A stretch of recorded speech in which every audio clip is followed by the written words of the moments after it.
Bonjour à tous, bienvenue dans cette dernière vidéo concernant les alimentations. Alors cette fois-ci on va se concentrer un petit peu, non pas sur les alimentations classiques, mais les alimentations particulières. Vous vous rendrez compte en fait à l'utilisation que les alimentations dites classiques, comme on a pu les voir sur les synoptiques précédentes, sont bien moins utilisées. Dans la pratique, on est venu sur des nouvelles technologies, mais pour la compréhension, c'était beaucoup plus facile d'aborder par la classique et maintenant de voir comment tout ça s'est décliné dans les alimentations particulières. Alors, 6 points pour cette leçon. Vous allez voir, c'est finalement pas tant que ça. On va avoir d'abord un premier point sur les alimentations symétriques, très rapide. Les alimentations en courant, en fait avec une petite astuce, au lieu d'avoir une tension constante en sortie d'alimentation, on aura un courant constant, on verra ça. Et ensuite, on va passer sur les alimentations à découpage direct. Alors les alimentations à découpage, en fait, ce sont des alimentations qui utilisent une nouvelle fonction, qui est la fonction hachage, on va voir pourquoi, et comment ça s'applique au sein de ces alimentations à découpage, et on verra un petit peu le fonctionnement du hacheur série, c'est très bref. Voilà, donc finalement 3 points, les alimentations symétriques, les alimentations en courant et les alimentations à découpage. Allez, on attaque tout de suite avec les alimentations symétriques. Donc on en a 2 très beaux exemples qui sont dessinés tout au-dessus là. Vous allez voir, on va voir ça un petit peu plus en détail. Donc les alimentations symétriques, on va en avoir de 2 familles principalement, qui vont être les alimentations dites à circuit indépendant, ou dans ce cas-là, en fait, à partir de la même source, eh bien on va monter tout simplement 2 alimentations, donc avec à chaque fois un étage d'adaptation, chacun le sien, un étage de redressement, chacun le sien, où on pourra avoir à ce moment-là la mise en commun d'une polarité, d'accord. Ensuite on va avoir du découplage et du lissage qui se fait ici, et enfin la stabilisation derrière, dans cet exemple-là. Bien sûr ça fonctionne aussi avec de la régulation. On aura un deuxième type d'alimentation qui vont être dites à secondaire commun. Alors dans ce cas-là, on n'aura plus qu'un seul transformateur, d'accord. On conserve un étage unique d'adaptation, mais cette fois-ci, on vient prendre notre masse, notre point commun, au milieu de notre secondaire. Et donc après, on se répartit, vous voyez, sur le primaire, sur l'étage de redressement, où on va venir prendre un petit peu de chaque côté, d'accord. Le lissage va se faire cette fois-ci par rapport non plus au secondaire, mais par rapport à notre point milieu, à notre masse, et ensuite on aura au choix un étage de stabilisation ou de régulation, encore une fois. Donc on est sur quelque chose d'assez classique, et en fait on a juste couplé 2 alimentations autour d'un même secondaire, ce qui va nous donner plus U d'un côté et moins U sur l'autre aliment. Voilà, ça c'était pour les alimentations symétriques, alors on en trouve beaucoup. Ce principe d'alimentation symétrique, on pourra le retrouver d'ailleurs sur d'autres types d'alimentation, là c'est montré avec des montages communs, mais ça peut être fait avec des montages un peu plus particuliers. Voilà, vous voyez, c'était assez simple. Maintenant on va voir le deuxième point, ce sont les alimentations en courant. Alors les alimentations en courant, comme vous le voyez, en fait, on retrouve là qui sont dessinés des montages classiques, sauf que en fait, on a échangé la position de notre charge. Donc vous allez voir ça tout de suite. L'utilité de ces alimentations, c'est de délivrer un courant constant. Pourquoi on peut avoir besoin d'un courant constant? Eh bien pour recharger la plupart du temps des accumulateurs ou des batteries. Puisque si vous prenez votre chargeur de téléphone, il a certes une caractéristique en tension, qui est à peu près, mais surtout vous allez avoir un chargeur qui va être un chargeur 1 ampère, 2 ampères, 3 ampères, etc. Puisque c'est cette capacité à délivrer un courant constant qui va permettre la recharge. Alors encore une fois, ces alimentations pourront être stabilisées ou régulées, on ne change pas une équipe qui gagne, on garde toujours ces 2 options sous la main. Alors regardez la petite astuce, là on est sur quelque chose qui est stabilisé avec un système de transistor ballast, d'accord. On a notre diode Zener, et on retrouve notre boucle ici, notre maille, avec UZ, UBE, et cette fois-ci, au lieu d'avoir notre charge qui rentre dans la maille, on a une résistance qui est fixe. La conséquence de ça, ça va être que la tension aux bornes de cette résistance va être fixe, et donc la tension ici étant fixe, UBE n'a aucune raison de varier, UZ étant fixe aussi, le courant IB sera toujours identique. Donc quelle que soit la charge qu'on viendra mettre ici, IB étant constant, eh bien on aura tout simplement IC, donc ici qui sera notre courant IS, notre courant de sortie, le courant du collecteur qui lui sera constant. Voilà, c'est la petite astuce en fait. Au lieu d'avoir une résistance ici et la charge en bas, et bien on a inversé la position des deux, et du coup au lieu d'avoir une tension constante, et bien cette fois-ci on a un courant constant. On fait la même chose cette fois-ci avec un régulateur intégré en tension, et cette fois-ci on s'aperçoit que eh bien, notre référence ne bouge pas. Là on avait notre charge avant, et maintenant on a notre référence, elle ne bouge pas, et donc du coup comme elle ne bouge pas, et bien lui il délivre toujours la même tension. Et bien délivrer toujours la même tension à travers la même résistance, ça implique quoi? Ça implique qu'on délivre toujours le même courant. Donc ça ne bougera pas. Si on change la valeur de la charge ici, on va changer la valeur de la tension à ces bornes, mais on ne modifiera pas la valeur du courant qui la traverse. Ce sont deux exemples, il en existe encore d'autres, hein, évidemment. Allez, on attaque la partie un petit peu plus intéressante, puisque un petit peu plus moderne, qui sont les alimentations à découpage. Alimentation à découpage, comme vous le voyez sur ce synoptique, eh bien on a un petit peu changé la forme de tout ça. Alors ça peut paraître un petit peu bizarre, puisque l'étage d'adaptation n'arrive que très très tard dans le montage, et on peut observer qu'on a du redressement lissage en première partie, en premier étage, et du redressement lissage en sortie. Alors tout ça, ça va s'expliquer, hein, très simplement, et vous allez voir pourquoi on a développé cette technologie. Donc la fonction stabilisation ou régulation est remplacée par une fonction hachage. C'est-à-dire que cette fois-ci, la tension de sortie va être déterminée directement en fonction de cet étage de hachage. Le reste derrière va nous permettre de l'affiner, cette tension, mais c'est le hachage qui va venir la déterminer. On va voir comment un petit peu. Là on a un circuit caractéristique d'une alimentation à découpage, et comme vous le voyez effectivement, on attaque directement à la sortie du réseau secteur, on attaque directement le pont de Gretz. Donc on a directement un redressement, on a un lissage derrière, et en fait ce lissage vient alimenter le transformateur. Mais il l'alimente pas directement, puisque on passe avant ça par un circuit de commande, et c'est ce circuit de commande qui va nous permettre de venir réaliser ce qu'on appelle le hachage, c'est-à-dire que c'est lui qui va déterminer quand est-ce qu'on alimente le transformateur et quand est-ce qu'on ne l'alimente pas. Du coup on va se retrouver avec, aux bornes du transformateur ici, sur notre primaire, un signal carré, ou rectangulaire plutôt, d'accord, dont le rapport cyclique va nous permettre de déterminer la suite. On verra ça un petit peu plus en détail après. L'avantage de ça, c'est que ça nous permet de travailler à des fréquences très élevées, puisque ce circuit de commande, on va l'alimenter sur des fréquences très élevées, et le fait de travailler à des fréquences élevées va nous permettre, par la relation de Bouchereau, de réduire la section du cuivre, et donc la taille du transformateur. Donc vous l'aurez compris, le principal intérêt de cette alimentation, eh bien, c'est qu'elle coûte moins cher à réaliser, puisque elle va consommer moins de matériaux. Donc, on en a un exemple ici, hein, vous voyez, c'est tout simplement une alimentation PC, hein, de type PC portable, hein, le petit boîtier que vous avez, et on retrouve les divers étages. Donc on a ici l'arrivée secteur, on retrouve une protection par fusible à la sortie du secteur, pour protéger l'ensemble. On a le redressement ici, on retrouve nos diodes, on a du lissage avec le gros condensateur, notre circuit de commande ici, qui vous voyez a besoin d'un gros radiateur puisque lui va dégager de la chaleur, c'est le hachage, et notre transformateur n'arrive que derrière pour la fonction d'adaptation. Et à la sortie du transformateur, on remet tout ça bien au propre avec un nouveau redressement et un nouveau lissage. Donc on retrouve les 4 éléments de notre synoptique qui sont reportés ici. Allez, on va faire un petit focus un petit peu sur cette fonction hachage pour vraiment comprendre comment ça fonctionne.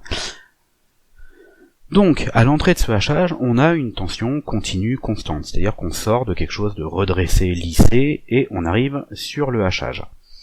Donc redressé, lissé, c'est assimilable à une tension continue constante. Cette tension, on veut qu'elle soit continue mais réglable, à la sortie et non plus constante. Et bien ça, on va le faire en modifiant le rapport cyclique. Le rapport cyclique, dans un signal dit alternatif, c'est le rapport de temps entre la période totale et le temps de passage du courant.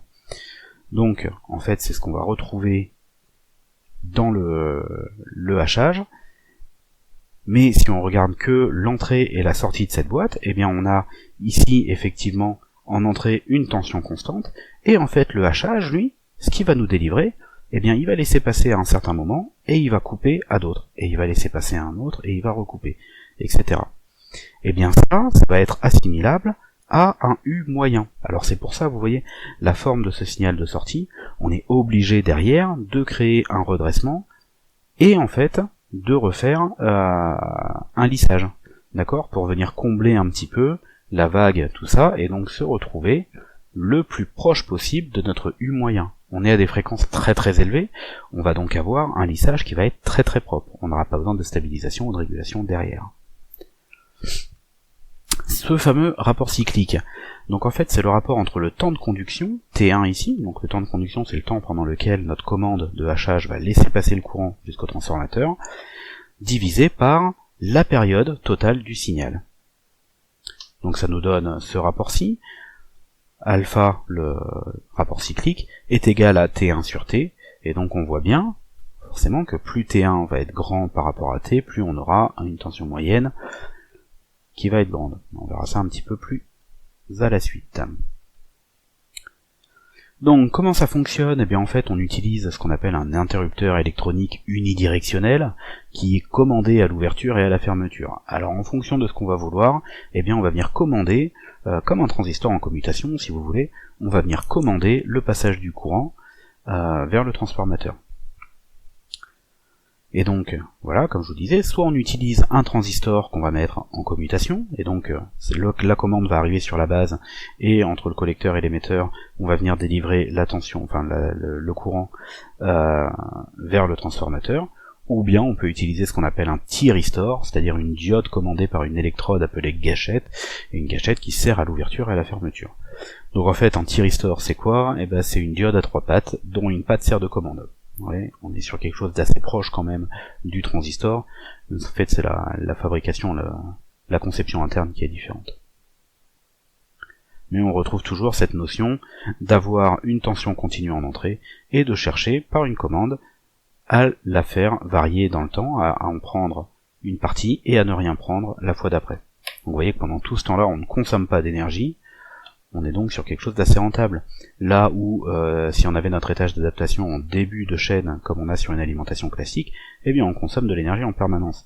Là vous voyez qu'on en consomme que à ce moment-là. Et on va travailler à partir de cette énergie-là. En termes d'application, ça nous donne quoi? Eh bien, le but, comme on le disait, c'est de réduire la taille du transformateur, c'était le premier but, d'accord? Et donc pour réduire ça, on utilise ce qu'on appelle la relation mise en évidence par Monsieur Bouchereau.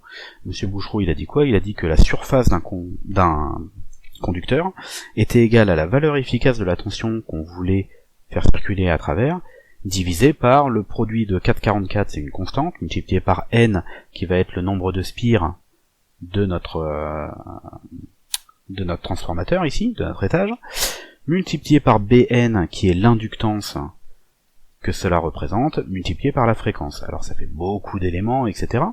Mais nous, ce qui va nous intéresser, c'est ce dernier point, la fréquence. Puisqu'on s'est rendu compte de quoi? Eh bien on s'est rendu compte que si la fréquence augmente, la surface nécessaire pour le transformateur, elle diminue. Donc on va garder la même efficacité avec un conducteur plus fin si on travaille à une fréquence plus élevée. Et bien ça tombe bien, c'est exactement ce qu'on fait avec la fonction hachage. Au lieu de travailler sur le 50 Hz du secteur, même si on l'avait amené à 100 Hz par exemple avec un redressement double alternance, qui double la fréquence, 100 Hz ça reste très faible. Alors que en réalisant tout de suite notre redressement et notre lissage, et puis après en faisant le hachage, et bien avec le hachage on va travailler à des fréquences beaucoup plus élevées. Et le fait d'augmenter ces fréquences, et bien ça va nous permettre de diminuer la surface, donc la section, du conducteur, donc le diamètre du conducteur. Donc qui dit fil plus petit, dit forcément un transformateur plus petit. Le hacheur série, qui va être un des types de hacheurs qu'on va retrouver dans les alimentations. Vous allez voir, alors on va pas vous faire un schéma complet, on réexplique juste en fait finalement ce schéma-ci. Donc vous voyez que quand je règle mon hachage, pour avoir un temps T1 par rapport à T qui est assez grand, j'ai un U moyen qui arrive à une certaine valeur, puisque le U moyen, c'est la surface totale au-dessus de 0 de ma courbe, divisé par la période. D'accord? On fait un calcul d'intégrale en fait. Mais là, comme c'est du carré, c'est assez facile à faire, c'est-à-dire que la surface totale ici, eh bien c'est égal à quoi? C'est égal à ma hauteur par ma longueur. Donc ma tension multipliée par mon temps numéro 1. et ça on vient le diviser par t pour avoir notre petit t ici, notre grand t ici. Et donc ça veut dire que ça nous fait quoi? Eh ben ça nous fait U multiplié par T1 sur T, et T1 sur T c'est quoi? C'est le rapport cyclique. Donc en fait U moyen c'est U fois le rapport cyclique dans un signal carré. Donc on voit bien que si mon rapport cyclique augmente, eh bien dans ce cas-là ma tension moyenne va augmenter, et si mon rapport cyclique diminue, ma tension moyenne va diminuer. Donc tout simplement en jouant sur le rapport cyclique, on va baisser la valeur de ma tension de sortie. Donc ce signal carré, effectivement, c'est pas ce qui sort de votre alimentation, c'est ce qui sort du hachage.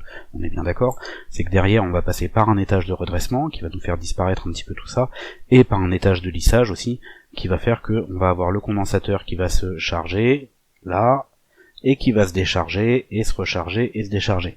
Comme on est sur des fréquences très élevées, encore une fois, on va prendre des condensateurs, vous l'avez vu tout à l'heure sur la photo, le condensateur était assez gros, et un gros condensateur avec une haute fréquence, ça va nous donner quoi? Eh bien ça va nous donner une décharge qui va quasiment pas se faire, et une charge qui va être aussi assez lente. Donc du coup, on va rester très très proche, donc non pas ici de notre tension moyenne, mais on va rester en fait très très proche de notre tension moyenne ici. D'accord? C'est l'idée. Vous voyez, c'était très très court. Donc, je fais un petit rappel sur l'alimentation, de façon générale.